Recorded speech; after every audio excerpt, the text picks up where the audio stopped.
የለም። ማዕበልን ሞገድን የሚገስጽ በፍጥረት ታሪክ ታይቶም ተሰምቶም አይታወቅም።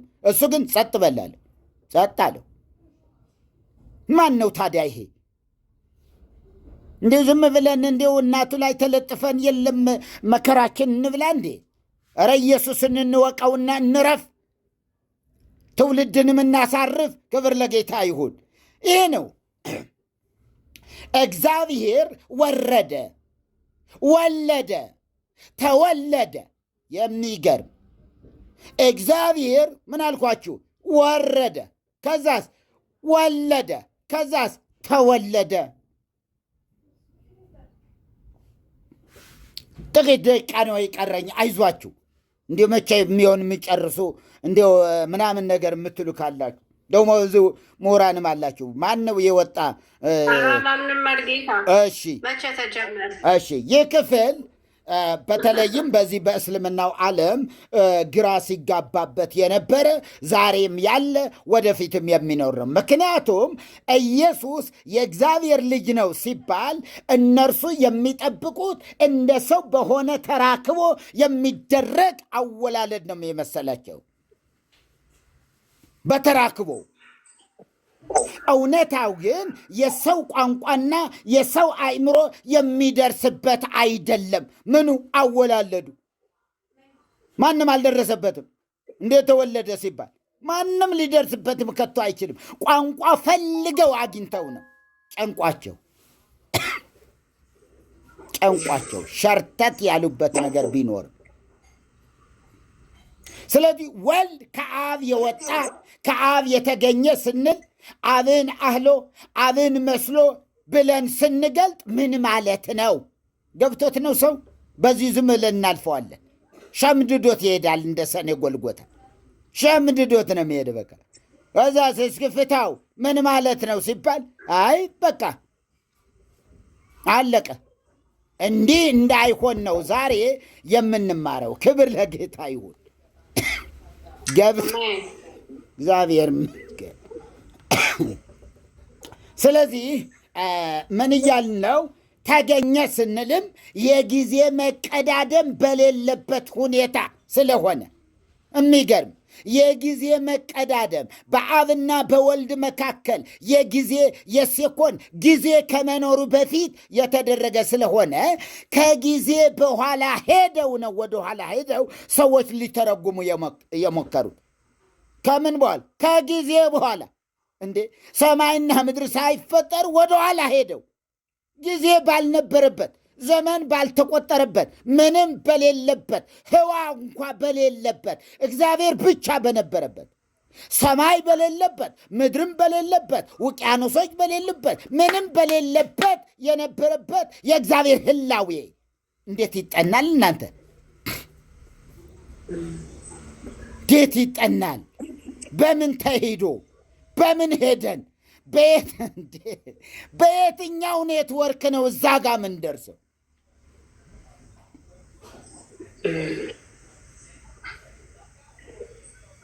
እና የጊዜ መቀዳደም በሌለበት ከሰው አእምሮ በላይ የሆነ ሰዎች ግን ያላቸው እድል ይሄ ነበር። ህላዌውን ለማጥናት ሄዱ። ለምን? ሥላሴነት ተገለጠ በአዲስ ኪዳን። ከዚህ ከአዲስ ኪዳን ተነስተው ነው ወደ ብሉይ ኪዳን ደግሞም ሰማይና ምድር ከመፈጠራቸው በፊት ወደ ኋላ የተጓዙ። ከየት ተነስተው? ከዚህ ከአዲስ ኪዳን። በነ ሙሴ ምንም የለም፣ በአብርሃም ምንም አንድ እግዚአብሔር፣ እስራኤልን የሚያውቀው አንድ እግዚአብሔር፣ አምላክ እግዚአብሔር አንድ፣ በቁጥር ተወስነለት አንድ እግዚአብሔር ነው። በቃ መልክ የሌለው መልክ አላየህም ነው የሚለው። ከቶ መልክም አላየህም እና የሆነ ምስል አታድርጋለህ። አስጠነቀቀ። ለምን? መልክን አላየህማ፣ ድምፁን ብቻ ሰማህ እንጂ። ታዲያ ድምፅ ይሳላል እንዴ?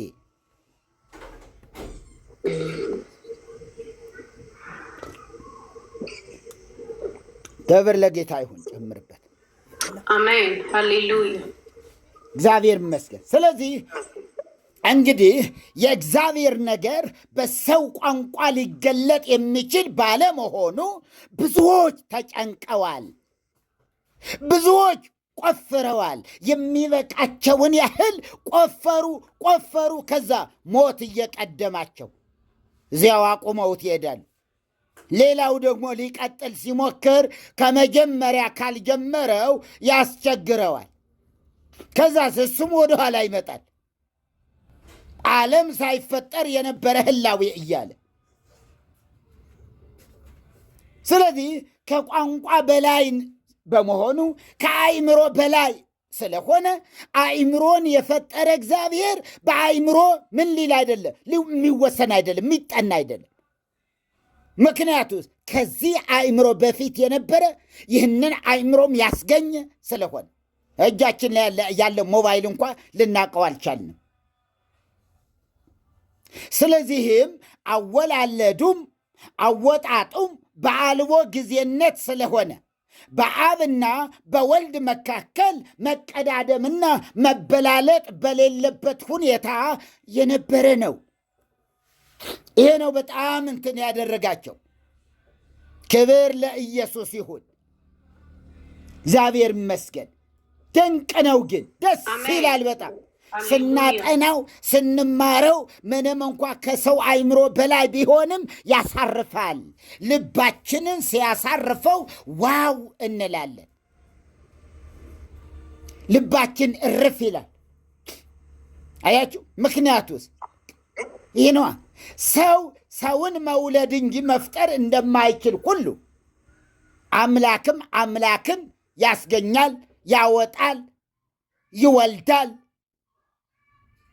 ግን አይፈጥረውም ብለው አጠኑ። ስለዚህ አብ የወልድ አባት እንጂ ፈጣሪው አይደለም። እንዴት አባት ሆነው? አባትነትን ለምን አስፈለገ? ዓለም ሳይፈጠር አባቱ ከነበረ ለየትኛው ዘመን? ለአዲስ ኪዳን ወይስ በዚያው ዘመን ያስፈልግ ነበርን? ዓለም ሳይፈጠር በነበረው የእግዚአብሔር ህላዌ ያ የሦስትነት ባህርያቶች አብ አባት፣ ወልድ ልጅ፣ መንፈስ ቅዱስ ሰራጺ፣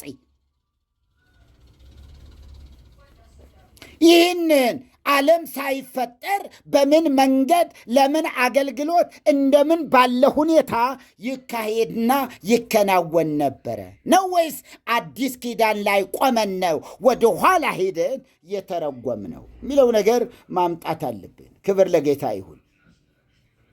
ስለዚህ ነው የኒቅያ ጉባኤ ከብርሃን የተገኘ ብርሃን፣ ከአምላክ የተገኘ አምላክ፣ የተወለደ እንጂ ያልተፈጠረ ብለው የሄዱበት። ይህ በራሱ ሌላ ሕጸጽ ቢኖረውም ቅሉ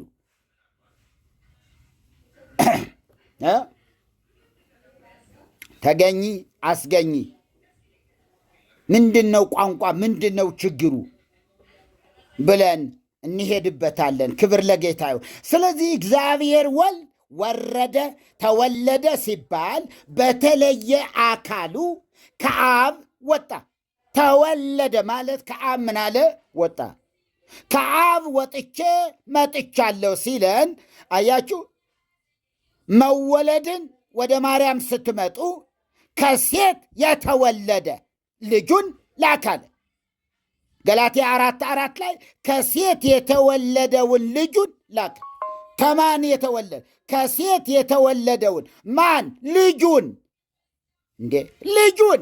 አዎ ልጁን በሌላ ደግሞ እንዲወለድ አደረገው። ኧረ የሚገርም ነው እኮ። ክብር ለኢየሱስ ይሁን። የሚገርም ነገር ነው። ከእርሱ ተወለደ፣ ከዛ ደግሞ ከሴት ተወለደ። ስንት ጊዜ? 2 ልደት። አንዱ ያለ ሴት ከአብ ብቻ፣ ሌላው ያለ ወንድ ከሴት ብቻ የተወለደበት ልደት። ነአምን ክልኤተ ልደታተ ይላሉ ሊቃውንቱም። 2 ልደታትን እናምናለን። ከአብ አስቀድሞ ተወለደ። ክብር ለኢየሱስ ይሁን። ከአብ አስቀድሞ ምን አለ? ተወለደ።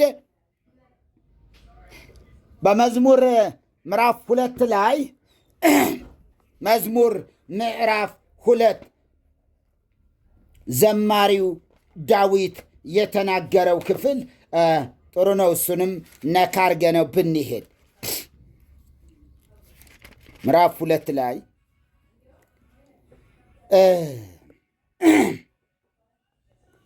ሙሉ የራሱ ነው። ብቻ ለጊዜው ከቁጥር 7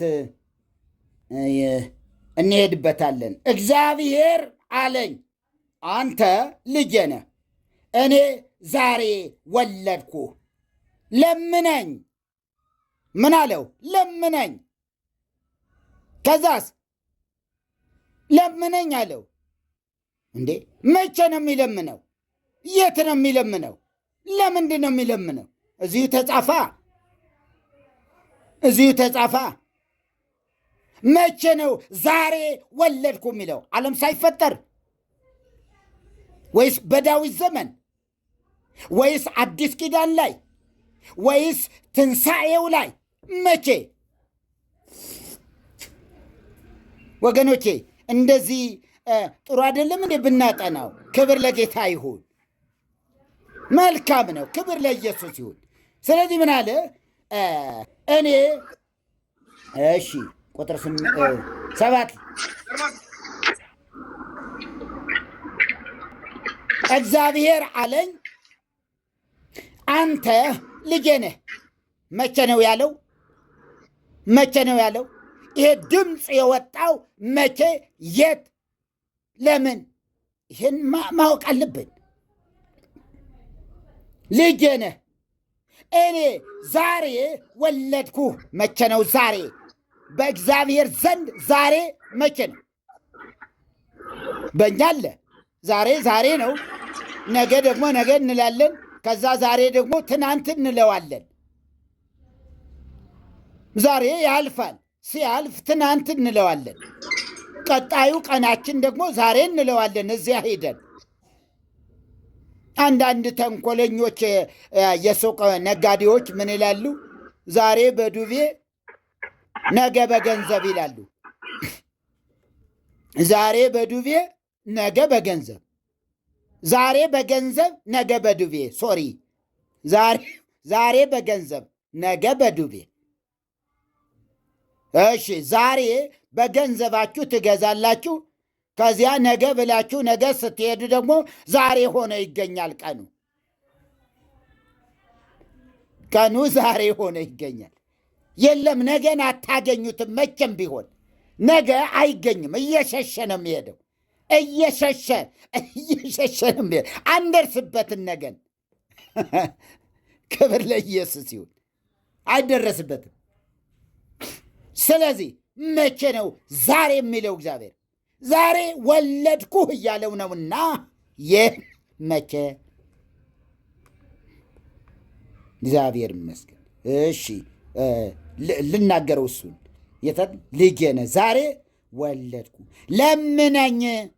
አያይዙት ከዚህ ጋር እናንተ ሰዎች ዝም ብለው ቆርጣችሁ ሌላ በዚህና በዚህ መካከል ረጅም ዘመናት እንዳሉ አድርጋችሁ እንዳትከፍሉት። ምን አለው? ለምነኝ አሕዛብን ለርስትህ የምድርንም ዳርቻ ለግዛትህ እሰጥሃለሁ አለ። ይሄ አካላዊ ነገር ነው እናንተ። አሕዛብን ለርስትህ። መቼ ነው አሕዛብን የተቀበለው? መቼ ነው አሕዛብን የተረከበው? ወደ ገዛ ወገኖቹ መጣ። የገዛ ወገኖቹ ግን አልተቀበሉትም። እና ላልተቀበሉት አሕዛብ ርስት ያደረጋቸው መቼ? ጌታ ይርዳን። መቼ ነው? ይህን እንቆፍረው፣ ይህን እናጥና። ጌታ ይረዳናል። መገለጥን እኮ ይሰጣል መንፈስ ቅዱስ። ልባችን ክፍት ከሆነ እንዲህ ነው የሚያደርገው። እና ለምነኝ እያለ ዓለም ሳይፈጠር ምኑን ይለምነዋል እንዴ? ዓለም በሌለበት፣ አዳም በሌለበት፣ ፍጥረት ሰማይም የለ ምድርም የለ፣ አሕዛብ የሚባል እኮ የሉም። እና ታዲያ ኢየሱስ ጌታ ነው።